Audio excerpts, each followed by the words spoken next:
Oh, it's cutting off some of my head. Hello. Hi guys. Oh, it's like full on cutting off the top of my head. Okay, here we go.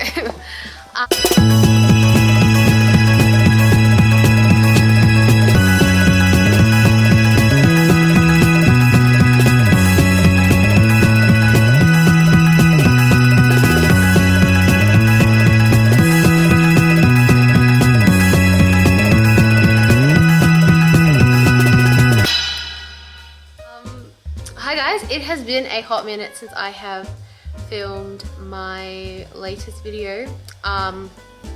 Life has really gotten in the way. I haven't actually even done a September wrap up. I've also really taken a slump in reading, I would suppose. I read a lot less than what I was at the start of the year. I've just been a little bit busier, I guess, and I have not found books that have been as addictive as what they were at the start of the year. I guess it's just end of year kind of vibes. My hair is frizzy on one side because I decided to brush it, and not on this side because I didn't brush it. So curly hair vibes. Let's get into September's reads. So I think I only read like 9 or 10 books in September. It really wasn't that much. I started off September with Hades, of course, which was a much anticipated read. Yeah, like I've been waiting for Hades to come out for ages. I tried so hard to get an ARC of it. It felt like so many people were getting ARCs. I was not one of those lucky people, unfortunately, but that's okay. So the fourth book was called Timber, and it basically just concluded the Hades quadrilogy, I don't know, the 4 books in the Hades series. So it kind of picked up where the last book left off, which I don't really want to put some spoilers out there, but this one had a lot more like sexual assault as a background, and navigating through how you heal after you go through that. So that was a really nice, I guess, story point within their series. It's very intense on that, and how women can actually overcome sexual violence and assault. So that's something I really liked about this book. As much as it's all about smutty stuff, there is some really important key themes in the book. And I know I'm saying way too many times and it's just annoying me so much. Okay, the next book I read was actually gifted to me for an ARC by Scarlet Lantern Publishing. It's called, can you see that? Room Hates. Life in the Bro House, Book 1 by Carmen Black. So, let me start off by saying so I was given 3 books from Scarlet Lantern Publishing. This is the second book that I have reviewed. I just found this book missed so much, like so much.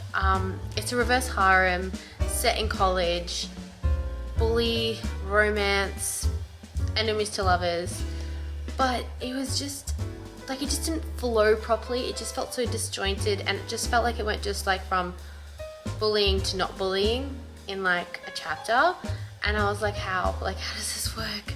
And it's like they're all in a sports college, so like they're all like sports stars, so it ticks a lot of my boxes in the sense that I love college romances, I like sports romances, I like reverse harems, so like it had a lot of potential.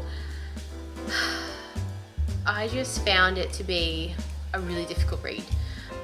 It was just too disjointed. It just ended randomly, and it was like, oh, like they've just gotten together and it's now just like ended.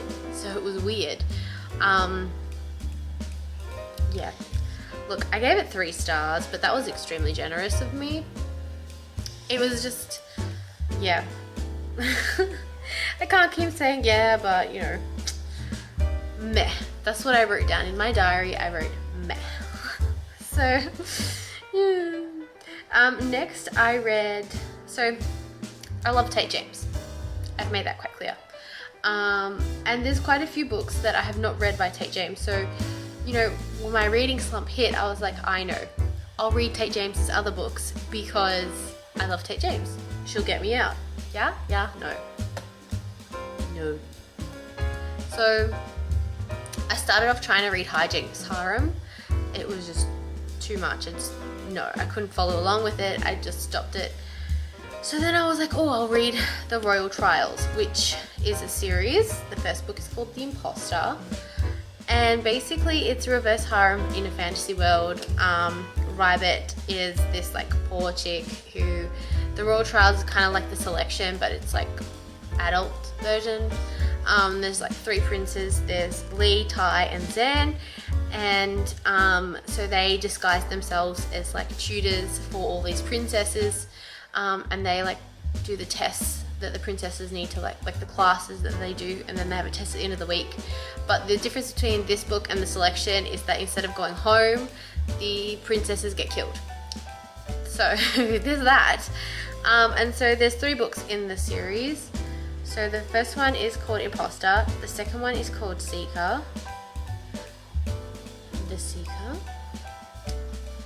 The third book is called The Heir. So basically, like, as this trilogy kind of, can you see that? Oh, the ring light's in the way. But as the trilogy kind of, you know, goes on, there's another storyline, which is that, you know, the heir to the proper kingdom, because it's a matriarchal society, whereas at the moment there's a king sitting on the throne because the last queen was murdered and her daughter was, you know, proclaimed missing. And then they kind of find the daughter. So yeah, there's a little bit of twisties and turnies there. I pretty much gave the whole series 3 stars. It was a pretty 3-star series. It wasn't that smutty. The storyline was okay. The world building was pretty good, but it was a meh for me. Then I read Merciless, Vows. And this book got me. This book got me. It was so beautiful. I gave it 5 stars. Basically, if you want a crying book, this is the one. Luca is a hitman for the mafia, and he goes by the name Merciless.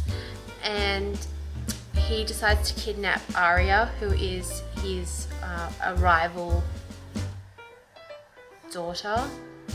boss's daughter, and him and Arya, they grew up together, and so he taught Arya to play the piano and everything. But Arya was in a really horrible accident and she has no memory of her past. She doesn't even remember Luca, nothing. And so this book is kind of like he kidnaps Arya to get back at Arya's dad, but he actually in the process falls back in love with Arya, and because he does things to help Arya get her memory back, Arya falls in love with him. And it's just, as far as mafia romances are concerned, this is just the most beautiful one I've ever read. So that was the first book. So it's a duet. So the second book is called Merciless Union. And so basically, what it looks like.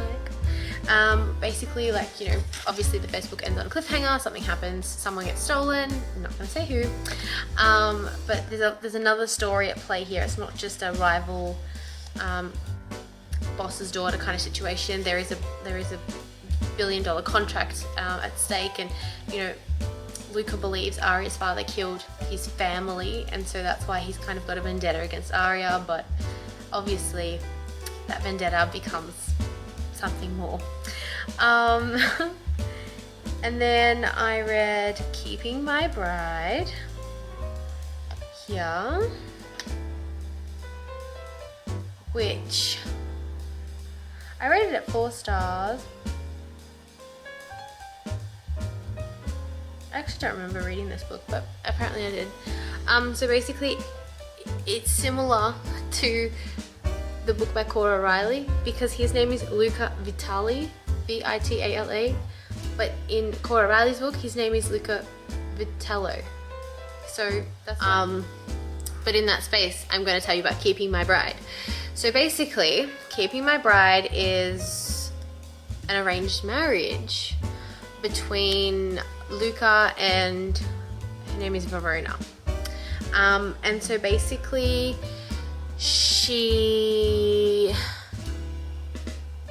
they're set to get married by their grandfathers, like it's a contract deal. And so Luca kind of has like a childhood crush on her friend Dante, who is his parents were killed, so he was grown up with Verona.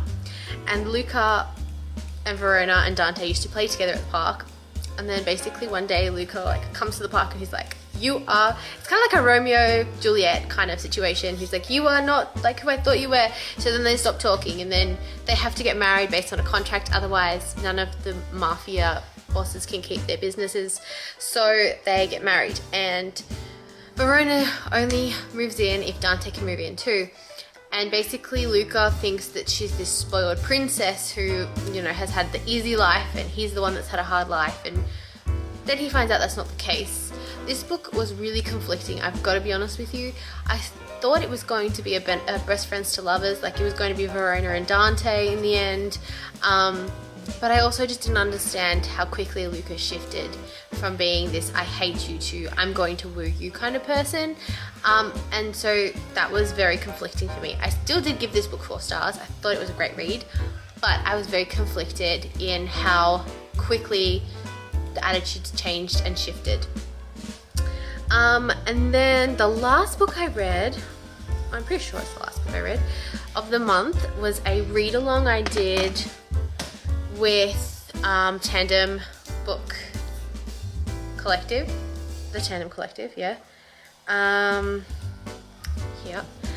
it's called 1979.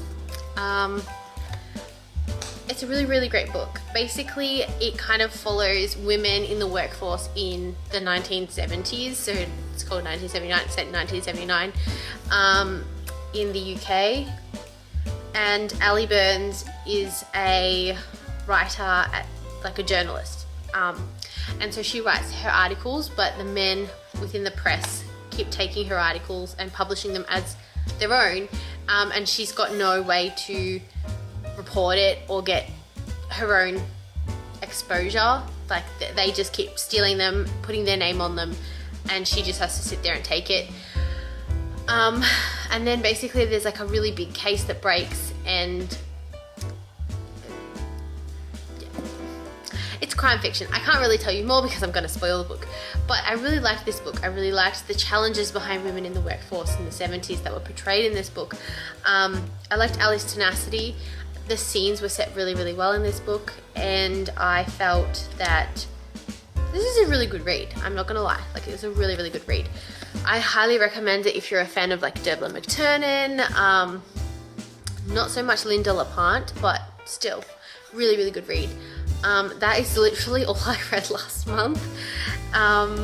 It was a really slow month. I've started to read a few books, but then I also stop halfway, or, you know, things just don't take my fancy, and that's just been really difficult, especially when you're like, I need to get to my reading goal. That's probably also why it's taken me so long to film a new video. But I hope you guys have really enjoyed this video. Don't forget to subscribe and give this video a thumbs up, and I will see you all next time.